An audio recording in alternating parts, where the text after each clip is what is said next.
Assalamualaikum warahmatullahi wabarakatuh. Jumpa lagi dengan Enjoy Channel, channel yang membahas berita teraktual, terhangat dan sedang menjadi perbincangan publik. Sahabat Enjoy Channel, kali ini yang akan kita bahas mengenai Pak Anies Baswedan, peluangnya untuk Pilpres di 2024. Seberapa peluang Pak Anies Baswedan untuk memenangkan di Pilpres 2024? Nah, sahabat Enjoy Channel, kalau kita melihat di berbagai lembaga survei, ini kita melihatnya Pak Anies ini banyak di urutan ketiga. Yang pertama itu Ganjar, yang kedua Prabowo, dan yang ketiga Pak Anies Baswedan. Jadi kalau kita melihat beberapa lembaga survei menempatkan Pak Anies memang nomor 3. Tetapi kali ini teman-teman, ada survei yang dilakukan oleh CSIS. Itu Anies Baswedan kalau head to head melawan Ganjar Pranowo, itu Pak Anies Baswedan menang teman-teman. Kemudian kalau head to head dengan Pak Prabowo Subianto, Pak Anies Baswedan juga menang. Jadi seandainya teman-teman di Pilpres 2024 nanti Pak Ganjar tidak maju, Pak Prabowo tidak maju, maka Pak Anies akan mendapatkan durian runtuh di Pilpres 2024. Artinya peluang Pak Anies menang cukup lebar. Nah teman-teman, untuk lebih jelasnya coba kita baca beritanya. Kita ambil berita dari suara.com. Anies bakal dapat durian runtuh kalau Prabowo atau Ganjar tak jadi maju Pilpres. Hasil survei CSIS Indonesia terkait elektabilitas figur calon presiden jelang Pilpres 2024 memunculkan Anies Baswedan yang unggul lawan Ganjar Pranowo dan Prabowo Subianto. Anies menang saat head to head dengan Prabowo maupun dengan Ganjar Pranowo. Gubernur DKI Jakarta itu mengantongi 46,8% saat head to head dengan Ganjar Pranowo yang dapat 43,9% suara. Jadi teman-teman, kalau head to head antara Anies sama Ganjar, maka itu menang Anies dengan suara 46%. Sedangkan Ganjar mendapatkan 43%. 46 lawan 43. Jadi di sini Pak Anies Baswedan menang lawan Ganjar Pranowo. Sementara ketika diduelkan dengan Prabowo Subianto, Anies mendapatkan 48,6%. Sementara Ketua Umum Partai Gerindra tersebut hanya mengantongi 42,8%. Jadi sekali lagi teman-teman, ketika diduelkan antara Anies sama Prabowo, ternyata Anies mendapatkan 48%, sementara Prabowo hanya mendapatkan 42%. Menang duel head to head, analisis sosial politik Universitas Negeri Jakarta UNJ, Ubaidillah Badrun atau Ubed, menyebut bahwa Anies dapat berkah dari pendukung dua kandidat kuat lainnya. Potensi Anies untuk unggul tinggi karena prestasi Anies dibandingkan Ganjar jauh lebih banyak. Demikian juga dengan Prabowo Subianto, ujar Ubed dalam perbincangan di kanal YouTube Inilah.com. Menurut Ubed, survei head to head membuat pemilih Prabowo maupun Ganjar beralih ke Anies ketika jagoannya tak ikut kontestasi. Anies selalu unggul kalau dia head to head dengan Prabowo. Sebenarnya rasional sih pemilih 2024 itu 52% anak muda. Jadi kalau dihadapkan Prabowo yang usia lebih lanjut, anak muda memilih Anies dong, kata Ubed. Kemudian pemilih Ganjar juga antara milih Prabowo dengan Anies, akan cenderung milih Anies, imbuhnya. Sementara kemenangan Anies ketika lawan Ganjar memungkinkan karena pendukung Prabowo akan lebih memilih Anies ketimbang Ganjar. Jadi Anies mendapat semacam berkah limpahan elektabilitas dari kandidat lain yang gugur kalau akhirnya head to head.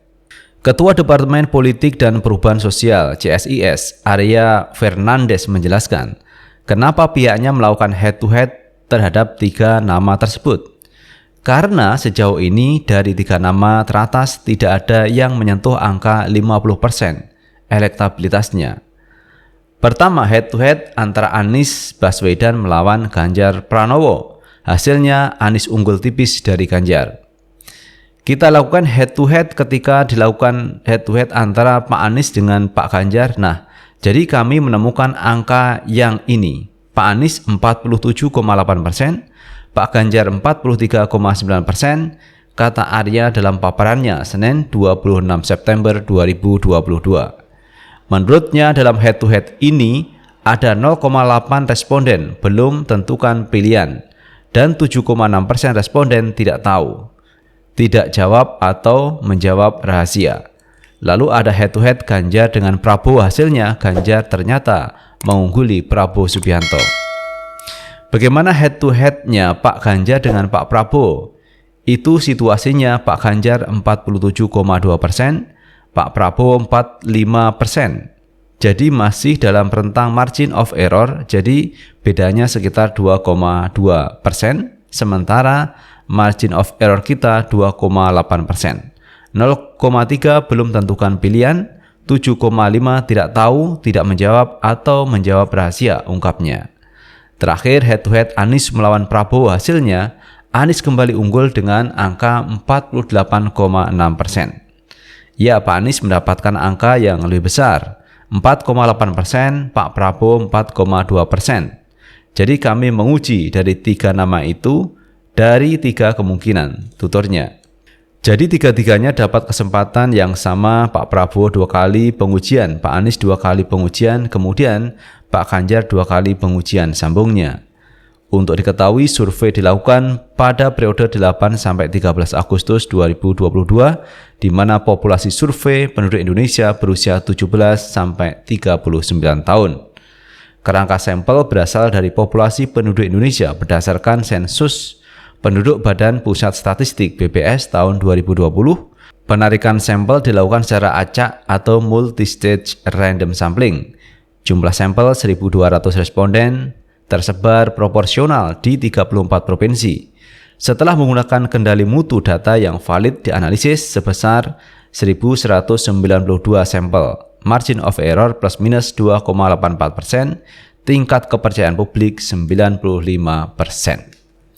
Jadi intinya teman-teman, dari hasil survei yang dilakukan oleh CSIS, jika nanti pada akhirnya head-to-head antara Anies sama Prabowo, itu akan dimenangkan oleh Anies Baswedan. Kemudian head-to-head lagi antara Anies sama Ganjar, itu yang menang tetap Anies Baswedan. Ini berdasarkan survei dari CSIS.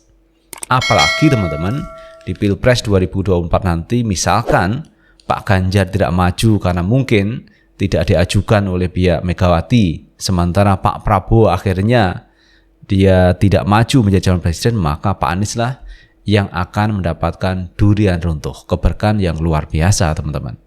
Jadi kalau misalkan nanti Pak Anies harus bertarung melawan Puan Maharani, saya pikir Pak Anies lebih mudah teman-teman untuk bisa mengalahkan Puan Maharani.